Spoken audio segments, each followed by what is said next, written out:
Hi. So in this lecture, let us discuss Taylor series expansions and how to find Taylor series expansion for a two variable function. Okay. So I hope you must remember Taylor series expansion of a single variable, right? So that is what f of a plus x minus a times f dash of a plus this is x minus a whole square, and which is going to be second derivative at a by 2 factorial plus and so on. This is how it goes for single variable, right? So whereas for two variable, what we will have is we will have partial derivatives fx, fy. This is what you'll have in place of the first derivative. In place of the second derivative, we'll have all second order partial derivatives.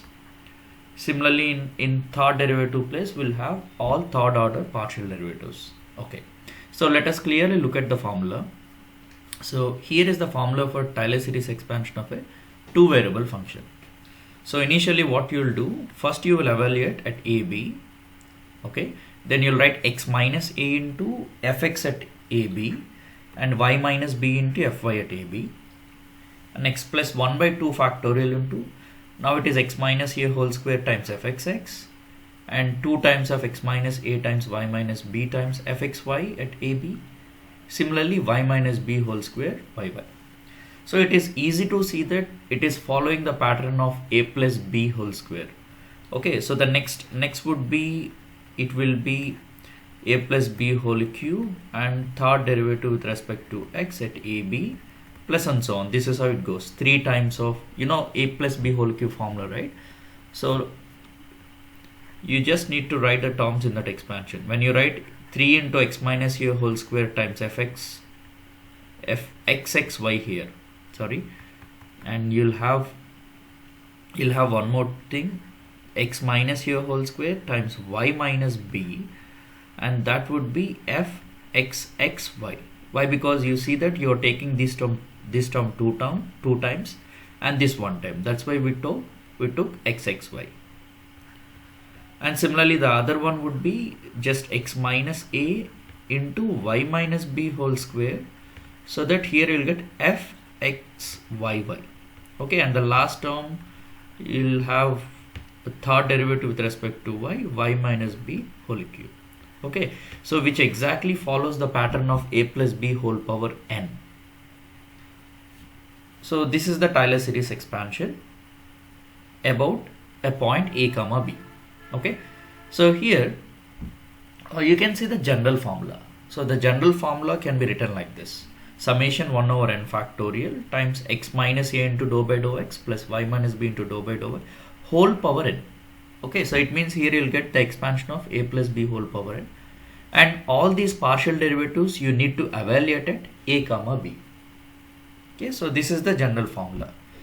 So let us do one thing. Let's see the Taylor series expansion about 0, 0, 0. So at 0, 0, what happens? In place of a comma b, you will take 0 comma 0, right? So you'll have just x here and y here and just x square, 2xy, y square and all. So I hope we can see that formula here. So f at 0, 0 plus x into fx at origin plus y into fy at origin. Similarly the others. Okay. And here, suppose if you find the expansion up to just first degree. Okay, so this is we'll denote this one as T1, which is what we call first degree approximation, Taylor's first degree approximation, or we can call it as a linear approximation also. Why? Because this exactly represents a plane. When you take this like z equal to, you'll get some constant here plus some other constant into x plus some other constant to y. So this exactly represents a plane equation, moreover linear equation. Okay, so even if you are asked to find tangent plane, you just need to find T1 of x comma y. Linear approximation of the given function will exactly give you a tangent plane. Similarly, you can see the quadratic approximation, that is, first you need to find linear, that is T1 of x comma y plus one extra term. That one extra term here is this 1 over 2 factorial times x minus a whole square times fxx and all, and these fxx, fxy, fyy should be evaluated at a comma b. Okay, and this t2 of x comma y, either you can call this as a quadratic approximation because you have the quadratic term, and or you can call it as a second degree approximation. Okay, so let us move to a problem. So given this function here, f of x comma y equals 3x e power y plus 2y ln x, you need to find linear and quadratic approximations of this function at 1 comma 0. In other words, the question is find Taylor's first degree and second degree approximations. So first I'll go for first degree. So for that, what is it all I need? I need to know what is f at 1 comma 0. So that you can see that is 3 times, it is 1 into, so x is 1, okay, and this is e power 0 plus 2y, y is anyway 0, even ln 1 is 0, so therefore it becomes just 3. F at 1 0 is 3. And what else I need? I need fx. Fx equals to, this is 3 times e power y plus 2y by x.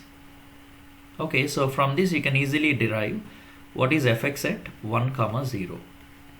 So fx at 1 comma 0 would be 3 times e power 0 plus 2 times 0 over x.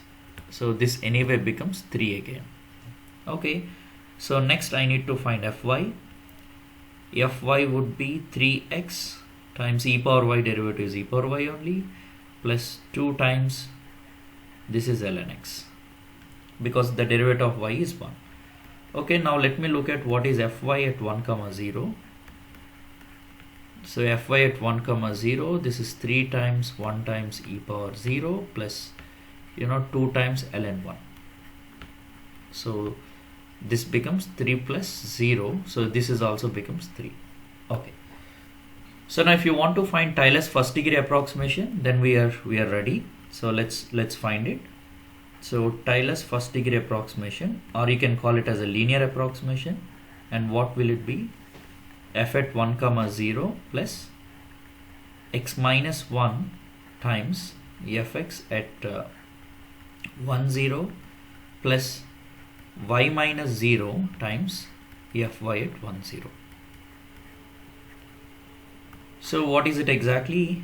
Now you know the values, substitute 3 plus, this is 3 times of x minus 1, or you may write it like this, x minus 1 times 3 plus y times 3. So what exactly we have here is, which is 3x plus 3y. I hope you can see that plus 3 minus 3 cancel. Okay, let me write it, plus 3 minus 3, these two cancel. Therefore the linear approximation is exactly this.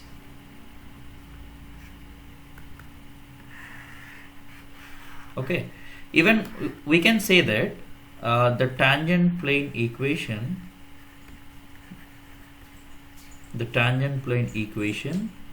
of the given surface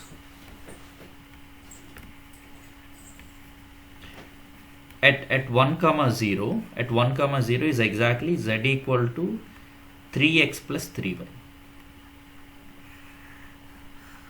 This is the tangent plane equation for the given surface. Suppose if you are asked to find tangent plane at 1 comma 0, simply find Taylor's first degree approximation, then you write it like this. Okay, now let us go for second degree approximation for the same function. So for the second degree approximation, what shall we need? We need to find the second order partial derivatives. Okay, so let me take this function. So I hope we already computed fxx and fxy. So fx, which is 3 e power y plus 2y over x, right? So this implies I'm gonna find fxx. So this implies what is fxx?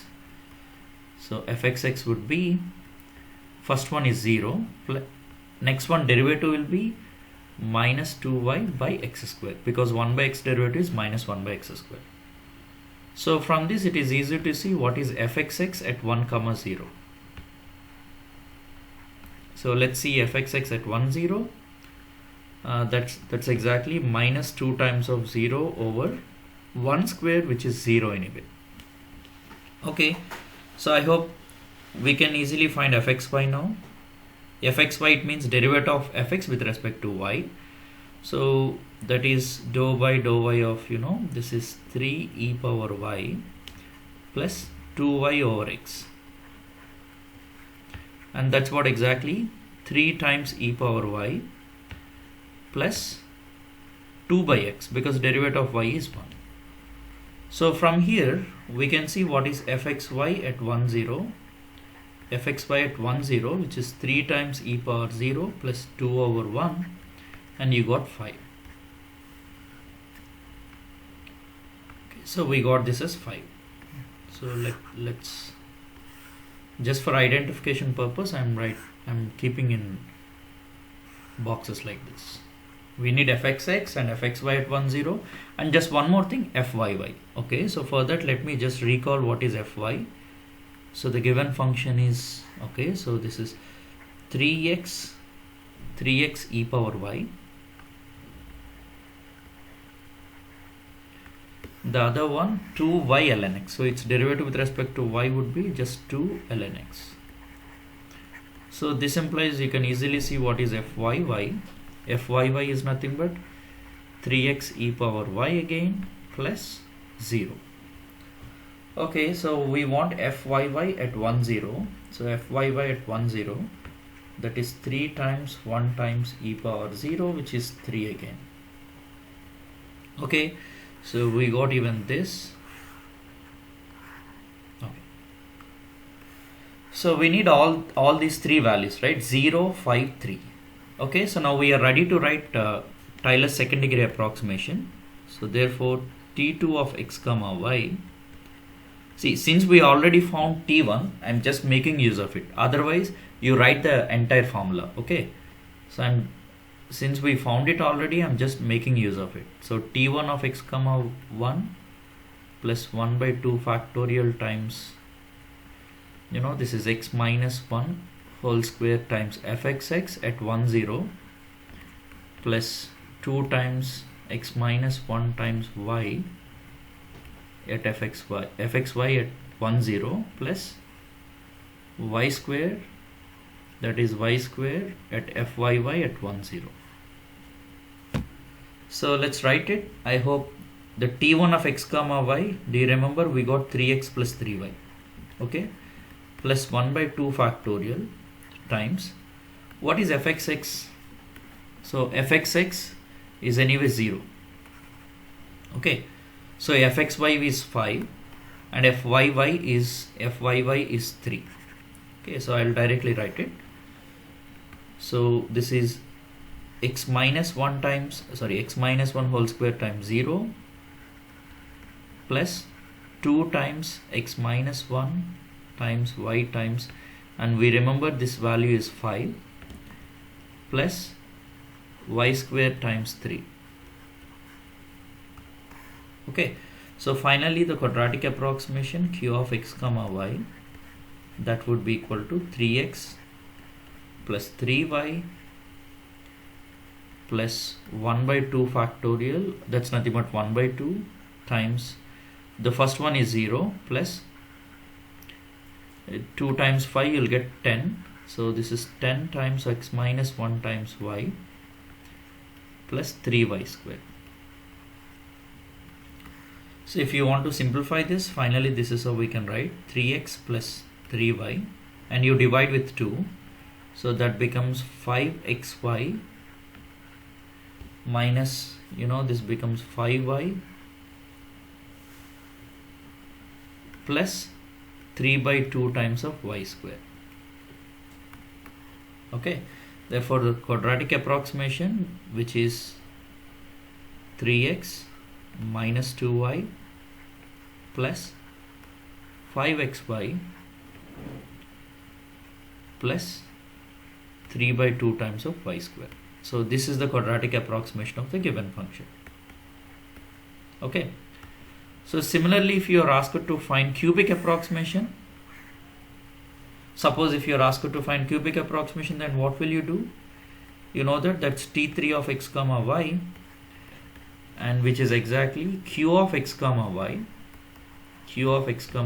plus 1 by 3 factorial times the terms here, that is x minus a whole cube times the third derivative with respect to x plus the other terms you need to write. Okay, so this is how we can easily find linear, quadratic, cubic approximations. Okay, so all that you need to do here is just finding partial derivatives of the function at the given point and substituting all these in the formula. That's it. Okay, so I hope you understand. Okay, bye.